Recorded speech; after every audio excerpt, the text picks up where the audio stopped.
Hi friends, నమస్తే. Welcome back to అంతరాజస్ kitchen and tips. ఈరోజు వీడియోలో సమ్మర్ స్పెషల్ రెసిపీగా సూపర్ టేస్టీగా ఉండే చల్లని ఫ్రూట్ కస్టర్డ్ని చూపించబోతున్నానండి. ఈ రెసిపీని చాలా తక్కువ టైంలో ఈజీగా ప్రిపేర్ చేసేయచ్చు. అలానే చాలా డెలిషియస్గా ఉంటుంది. మోర్ ఓవర్ హెల్దీ రెసిపీ కూడా. ఈ సమ్మర్లో హెల్దీ అండ్ టేస్టీ ఈ ఫ్రూట్ కస్టర్డ్ని తప్పకుండా ట్రై చేయండి. ఓకే, రెసిపీని ఏ విధంగా ప్రిపేర్ చేయాలో ఒకసారి చూసేద్దాము. ముందుగా ఇక్కడ నేను ఒక 1/2 లీటర్ వరకు చిక్కటి పాలను తీసుకున్నానండి. ఈ పాలని స్టవ్ మీద ఉంచి మీడియం ఫ్లేమ్లో ఒక పొంగు వచ్చే వరకు మరిగించుకుంటున్నాను. ఈలోపు కస్టర్డ్ పౌడర్ని తీసుకుంటున్నానండి. ఇది మనకి సూపర్ మార్కెట్లో ఎక్కడైనా దొరికిపోతుంది. ఒక బౌల్లోకి 2 టేబుల్ స్పూన్స్ వరకు ఈ కస్టర్డ్ పౌడర్ని వేస్తున్నాను. తీసుకున్న కస్టర్డ్ పౌడర్లోకి కాస్త గోరువెచ్చగా వేడైన పాలని వేసి మిక్స్ చేసుకుంటున్నానండి. అలా కాకుండా మనం డైరెక్ట్గా పాలలో కస్టర్డ్ పౌడర్ని వేసేసామంటే ఉండలు కట్టేస్తుంది. అందుకని ఈ విధంగా సపరేట్గా మిక్స్ చేసుకొని పక్కన పెట్టి ఉంచాలి. ఈలోపు పాలు కూడా ఒక పొంగు వచ్చాయండి. ఇప్పుడు ఇందులోకి 4 to 5 టేబుల్ స్పూన్స్ వరకు షుగర్ని యాడ్ చేసుకోవాలి.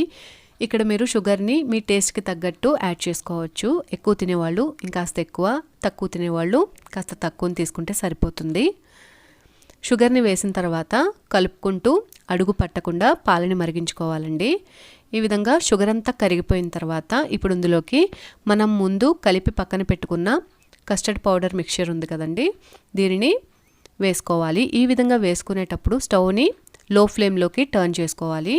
ఈ కస్టర్డ్ పౌడర్ స్లరీని వేసిన తర్వాత అడుగు పట్టకుండా కలుపుకుంటూ ఒక్క 5 నిమిషాల పాటు మరిగించుకోవాలండి. ఈ కస్టర్డ్ వచ్చేసి మనకి మరీ చిక్కగా ఉండకూడదు, అలానే మరీ పల్చగా ఉండకూడదు. మీడియం కన్సిస్టెన్సీలో చూపిస్తున్నాను కదండి, ఇక్కడ ఏ విధంగా అయితే ఉందో ఆ విధమైన కన్సిస్టెన్సీలోనే మనం స్టవ్ను ఆఫ్ చేసేసుకోవాలి. మరీ మనం మరిగించేసామంటే గట్టి పడిపోతుంది కస్టర్డ్, అలా కూడా బాగోదు. అలానే మరీ పల్చగా కూడా బాగోదు. మీడియంగా ఉండేటట్టు చూసుకొని స్టవ్ని ఆఫ్ చేసేసుకోవడమే. మీకు కావాలంటే ఇందులోకి కాస్త ఇలాచీ పౌడర్ని కూడా యాడ్ చేసుకోవచ్చండి. ఇక్కడ నేనైతే వేయలేదు. ఇప్పుడు స్టవ్ని ఆఫ్ చేసేసుకుని పక్కకు దించేసుకుందాం. ఈ విధంగా రెడీ చేసుకున్న కస్టర్డ్ని ఇలా మిక్స్ చేసుకుంటూనే చల్లారి పెట్టుకోవాలండి, లేదంటే పైన థిక్ లేయర్ లాగా ఫామ్ అయిపోతుంది. ఈ విధంగా రూమ్ టెంపరేచర్లోకి వచ్చిన కస్టర్డ్ని మనం ఫ్రిడ్జ్లో పెట్టుకొని ఒక 2 to 3 అవర్స్ వరకు చల్లబడనివ్వాలి. కస్టర్డ్ని మనం 2 విధాలుగా తయారు చేసుకోవచ్చండి. మనం రెడీ చేసిన కస్టర్డ్ని ఫ్రిడ్జ్లో పెట్టి ఆ తర్వాత ఫ్రూట్స్ని కలుపుకోవచ్చు, లేదంటే ముందే ఫ్రూట్స్ని మనం కలిపేసి ఫ్రిడ్జ్లో పెట్టుకొని సర్వ్ చేసుకోవచ్చు. ఇక్కడ నేను ముందు రెడీ చేసుకున్న కస్టర్డ్ని ఫ్రిడ్జ్లో పెట్టాను. అలాగే దాంతోపాటే ఫ్రూట్స్ని కూడా కట్ చేసి 1 గంట పాటు ఫ్రిడ్జ్లో పెట్టానండి, యాపిల్ని తప్ప. ఎందుకంటే కలర్ చేంజ్ అయిపోతుంది కదా. మిక్స్ చేసుకునేటప్పుడు మాత్రమే యాపిల్ని కట్ చేశాను. ఈ విధంగా ఫ్రూట్స్ కూడా చక్కగా చల్లబడి ఉన్నాయి. ఇప్పుడు మనం కస్టర్డ్ని రెడీ చేసుకుందాం. అలాగే కొద్దిగా డ్రై ఫ్రూట్స్ని కూడా తీసుకున్నాను. చూస్తున్నారు కదండి, ఫ్రిడ్జ్లోంచి తీసిన తర్వాత కస్టర్డ్ కన్సిస్టెన్సీ కాస్త థిక్గా తయారవుతుంది.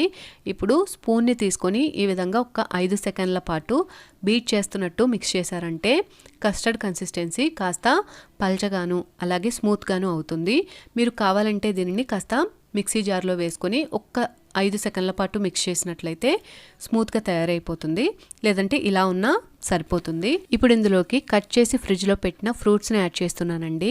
ఇక్కడ నేను తెల్ల ద్రాక్ష, నల్ల ద్రాక్ష, దానిమ్మ గింజలు, యాపిల్, అలాగే కొన్ని కట్ చేసిన డ్రై ఫ్రూట్స్ని యాడ్ చేసుకుంటున్నాను. మీకు కావాలంటే మరి ఏ ఇతర ఫ్రూట్స్నైనా యాడ్ చేసుకోవచ్చు. Strawberry, kiwi, Musk melon, papaya ఇలా అన్నమాట. పులుపు, వాటర్ కంటెంట్ ఉన్న ఫ్రూట్స్ని తీసుకోకపోవడమే మంచిదండి. కస్టర్డ్లోకి అవి అంత బాగోవు.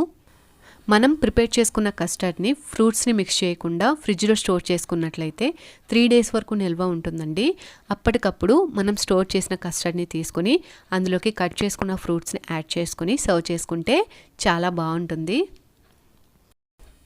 ఇలా మిక్స్ చేసుకున్న కస్టర్డ్ని ఇంకొక అరగంట పాటు ఫ్రిడ్జ్లో పెట్టి సర్వ్ చేసుకున్నా బాగుంటుందండి, లేదంటే ఇలా అన్న తినేసేయచ్చు. ఇప్పుడు నేను వీటిని బౌల్స్లోకి సర్వ్ చేస్తున్నాను. ఇక్కడ నేను ఒక బౌల్లోకి ఫ్రూట్స్ని, డ్రై ఫ్రూట్స్ని యాడ్ చేస్తున్నాను. అలాగే ఇంకో బౌల్లోకి ఐస్ క్రీమ్ని తీసుకుంటున్నానండి. ఫ్రూట్ కస్టర్డ్లోకి ఐస్ క్రీమ్ కాంబినేషన్ చాలా చాలా బాగుంటుందండి. తప్పకుండా ఇలా ట్రై చేయండి. ఇలా కస్టర్డ్ చేసుకున్నప్పుడు మనకి నచ్చిన ఫ్లేవర్ ఐస్ క్రీమ్ని అందులో మిక్స్ చేసుకొని తింటుంటే చాలా బాగుంటుంది. కస్టర్డ్ టేస్ట్ ఇంకా పెరిగింది అనిపిస్తుంది. కాబట్టి తప్పకుండా ఈ విధంగా ఐస్ క్రీమ్ని యాడ్ చేసుకొని ట్రై చేయండి, చాలా బాగుంటుంది. ఓకే ఫ్రెండ్స్, మీకు ఈ రెసిపీ ఎలా అనిపించింది? మీరు తప్పకుండా ఒకసారి ట్రై చేసి టేస్ట్ చేసి ఎలా వచ్చిందో నాకు కామెంట్స్లో తెలియచేయండి. మీకు నా ఈ వీడియో కనుక నచ్చినట్లయితే ప్లీజ్ లైక్ చేయండి, మీ ఫ్రెండ్స్ అండ్ ఫ్యామిలీ మెంబర్స్కి షేర్ చేయండి. కొత్త వాళ్ళు ఎవరైనా మన ఛానల్ని చూస్తున్నట్లయితే మర్చిపోకుండా సబ్స్క్రైబ్ చేయండి. మరొక మంచి వీడియోతో నేను మిమ్మల్ని మళ్ళీ కలుసుకుంటాను. Thanks for watching.